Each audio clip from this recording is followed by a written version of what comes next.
अब आपको पश्चिमी देशों और वहां के मीडिया के डबल स्टैंडर्ड्स के बारे में हम बताएंगे। पश्चिमी देशों के तमाम पत्रकार वहां से रिपोर्टिंग कर रहे हैं और कह रहे हैं कि यूक्रेन में मुसीबत में फंसे लोग कोई अफगानिस्तान, सीरिया या इराक जैसे थर्ड वर्ल्ड देशों की तरह तीसरी दुनिया के नागरिक नहीं हैं, बल्कि वो नीली आंखों और भूरे बाल वाले यूरोप के लोग हैं। इसलिए इनका दर्द अफगानिस्तान के लोगों से अलग है और पश्चिमी मीडिया से इनका ये दर्द देखा नहीं जा रहा। वो ये भी कह रहे हैं कि यूक्रेन से भागकर दूसरे देशों में शरण लेने वाले इन लोगों को शरणार्थी नहीं कहना चाहिए, क्योंकि ये लोग क्रिश्चियंस हैं और ये एक क्रिश्चियन देश से दूसरे क्रिश्चियन देशों में शरण मांग रहे हैं। ये तो इनका अधिकार है, इसलिए इन्हें शरणार्थी कहना गलत होगा। रशिया को चुनौती सिर्फ युद्ध के मोर्चे पर नहीं मिल रही। रशिया के यूक्रेन युद्ध पर प्रतिदिन 15 बिलियन पाउंड यानी 1.5 लाख करोड़ रुपए खर्च हो रहे हैं। लेकिन यहां हम आपको यह बताना चाहते हैं कि जो पश्चिमी देश हैं, जिनके बारे में अभी हमने आपको बताया, ये सारे देश और इनका जो मीडिया है इस समय, जैसा हमने आपको कहा था, बड़ी बड़ी न्यूज़ एजेंसीज इन्हीं के पास हैं और बड़े बड़े न्यूज़ चैनल्स और अखबार भी इन्हीं के पास हैं। और उन सब में ये लिखा जा रहा है कि इस समय यूक्रेन के जो लोग हैं, जो कि ईसाई धर्म के लोग हैं, उन पर जो ये आपत्ति आई है, ये लोग अफगानिस्तान के लोगों की तरह नहीं है, ये सीरिया के लोगों की तरह नहीं है, ये इराक के लोगों की तरह नहीं है, ये लोग तो यूरोपीय लोग हैं।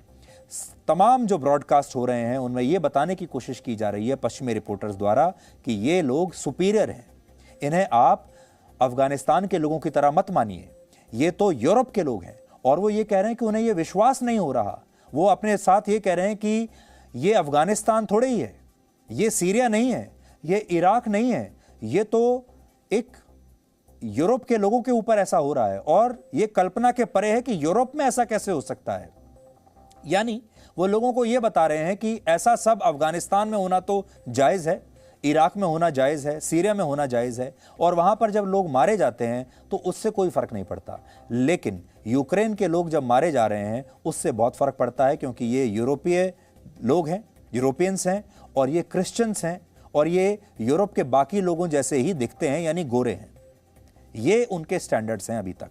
और बार बार ब्रॉडकास्ट में उनके पत्रकार ये कह रहे हैं अपने यहाँ कि देखिए, ये कोई थर्ड वर्ल्ड कंट्री नहीं है, ये तो यूरोपीय देश है और यूरोप के लोग हैं। इससे आपको ये पता चलता है कि यूरोप का जो मीडिया है वो हमारे जैसे देशों को, जिन्हें वो थर्ड वर्ल्ड कंट्री मानता है, जैसे भारत हुआ या जैसे एशियाई देश हुए, इन्हें वो किस तरह से देखता है। यानी हमारी जो, उनकी जो जान है वो तो जान है, और हमारे यहाँ कोई मारा जाए तो उसकी जान की कोई कीमत नहीं है।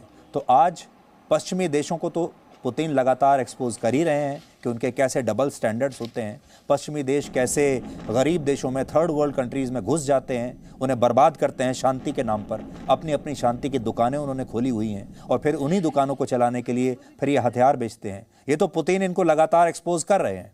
लेकिन पश्चिम के मीडिया ने भी आज इस पूरे युद्ध के दौरान अपने आप को बहुत बुरी तरह से एक्सपोज किया है।